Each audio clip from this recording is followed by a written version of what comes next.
ಪಕ್ಷ ಅಧಿಕಾರಕ್ಕೆ ಬರುವಂತ ಸಂದರ್ಭದಲ್ಲಿ ಶ್ರಮ ಹಾಕಿದವರು ಬೇರೆ, ಈಗ ಅದ್ರ ಬಗ್ಗೆ ನನಗೆ ಗೊತ್ತಿಲ್ಲ ಯಾರು ಶ್ರಮ ಹಾಕಿದ್ದಾರೆ. ಎಲ್ಲ 224 ಕ್ಷೇತ್ರದಲ್ಲಿ ಮುಖಂಡರು ಕಾರ್ಯಕರ್ತರು ಎಲ್ಲರೂ ಶ್ರಮ ಹಾಕಿದ್ದಾರೆ. ನಿರಂತರ ಹೋರಾಟ ಸುಮಾರು 2-2.5 ವರ್ಷಗಳ ಕಾಲ ಪಕ್ಷ ನಿರಂತರವಾಗಿ ಪಕ್ಷದ ಕಾರ್ಯಕರ್ತರು ಹಗಲು ರಾತ್ರಿ ಕೆಲಸ ಮಾಡಿ ಈ ಸರ್ಕಾರವನ್ನ ಅಧಿಕಾರಕ್ಕೆ ತಂದಿದ್ದಾರೆ. ಕಾರ್ಯಕರ್ತರ ಭಾವನೆಗಳನ್ನ, ಜನರ ಭಾವನೆಗಳನ್ನ ಅರ್ಥ ಮಾಡಿಕೊಂಡು ಆಡಳಿತವನ್ನ ನಡೆಸಬೇಕು ಅಂತೇಳಿ ನನ್ನ ಮನವಿ.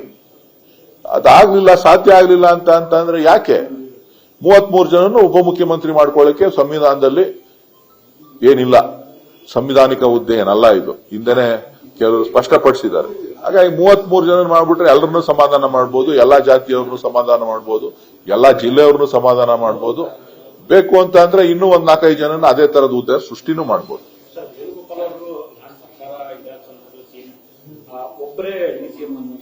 ನನಗದ್ರ ಬಗ್ಗೆ ಮಾಹಿತಿ ಇಲ್ಲ. ನನಗೆ ಮಾಧ್ಯಮದವ್ರು ಕೇಳಿದಂತ ಪ್ರಶ್ನೆಗೆ ನಾನು ಉತ್ತರನ ಹೇಳಿದ್ದೀನಿ. ಮತ್ತೆ ಅವಶ್ಯಕತೆ ಬಿದ್ದರೆ ನಾನು ಹೈಕಮಾಂಡ್ ಕೂಡ ಪತ್ರ ಬರೀತೇನೆ ಅವ್ರನ್ನ ಸಿಎಂ ಮಾಡ್ಲಿಕ್ಕೆ ಅಂತ. ಅದು ಸ್ವಾಮೀಜಿಗಳ ವೈಯಕ್ತಿಕ ಅಭಿಪ್ರಾಯ, ಅವರ ಸಮಾಜದ ಭಾವನೆಯನ್ನ ತಿಳಿಸಿದ್ದಾರೆ. ಸೊ ಹಾಗಾಗಿ ಅದ್ರ ಬಗ್ಗೆ ನಾನು ಹೆಚ್ಚು ವ್ಯಾಖ್ಯಾನ ಮಾಡೋದಾಗ್ಲಿ ಅದ್ರ ಬಗ್ಗೆ ಚರ್ಚೆ ಮಾಡೋಕ್ಕಾಗ್ಲಿ ಹೋಗೋದಿಲ್ಲ. ಸರ್, ಆದ್ರೆ ನೀವು ಹೇಳ್ತೀರ ವೈಯಕ್ತಿಕ ಒಂದು ಪಕ್ಷ ಅಂದಮೇಲೆ ಅವ್ರದೇ ಆದಂತ ಹೈಕಮಾಂಡ್ ಇರುತ್ತೆ, ಒಂದು ವ್ಯವಸ್ಥೆ ಇರುತ್ತೆ, ಯಾರದೇ ಆಯ್ಕೆ ಮಾಡ್ತಾನೆ.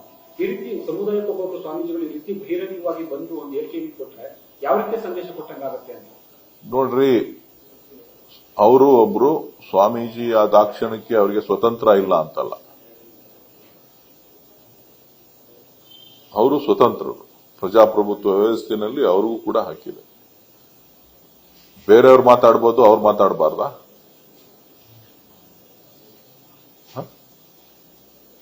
ಬೇರೆಯವ್ರು ಮಾತಾಡ್ಬೋದು, ಅವ್ರು ಮಾತಾಡಬಾರ್ದಾ? ಅವ್ರ ಭಾವನೆನ ಯಾವುದೋ ಒಂದು ಸಂದರ್ಭದಲ್ಲಿ ಹೊರ ಹಾಕಿದ್ದಾರೆ ಹೊರತು ಅದಕ್ಕೆ ಅನ್ಯತಾ ಭಾವಿಸುವಂತದ್ದೇನು ಇಲ್ಲ.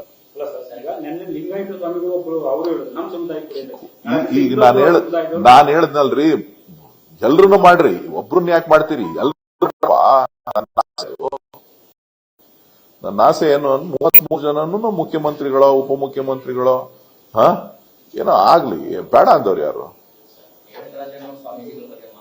ನನಗ್ ಗೊತ್ತಿಲ್ಲ ಅವ್ರು ಯಾರ ಬಗ್ಗೆ. ನನಗೆ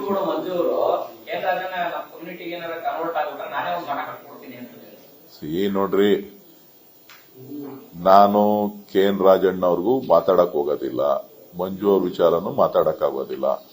ನನಗದು ಯಾವುದು ಪ್ರಸ್ತುತ ಅಲ್ಲ. ನನಗಿಷ್ಟೇ ನನ್ನ ವಿಚಾರ, ಜನ ಗೌರವ ಕೊಟ್ಟು ನಿಮ್ಗೆ ಆಶೀರ್ವಾದ ಮಾಡಿದ್ದಾರೆ, ನೀವು ಅದಕ್ಕೆ ತಕ್ಕಾಗೆ ನಡ್ಕೊಳ್ಳುವಂತ ನಡವಳಿಕೆಗಳನ್ನ ಸರಿಯಾದ ರೀತಿಯಲ್ಲಿ ಜನರ ಋಣವನ್ನು ತೀರಿಸುವಂತ ನಿಟ್ಟಿನಲ್ಲಿ ನೀವು ಕೆಲಸ ಮಾಡಿ ಅಂತ ಹೇಳಿ ಎಲ್ಲರಲ್ಲೂ ಕೂಡ ವಿನಮ್ರವಾಗಿ ವಿನಂತಿಯನ್ನ ಮಾಡ್ತೇವೆ. ನ್ಯೂಸ್ ಫಸ್ಟ್, ನಿರ್ಭೀತಿಯಿಂದ ನಿಮ್ಮ ಪರವಾಗಿ.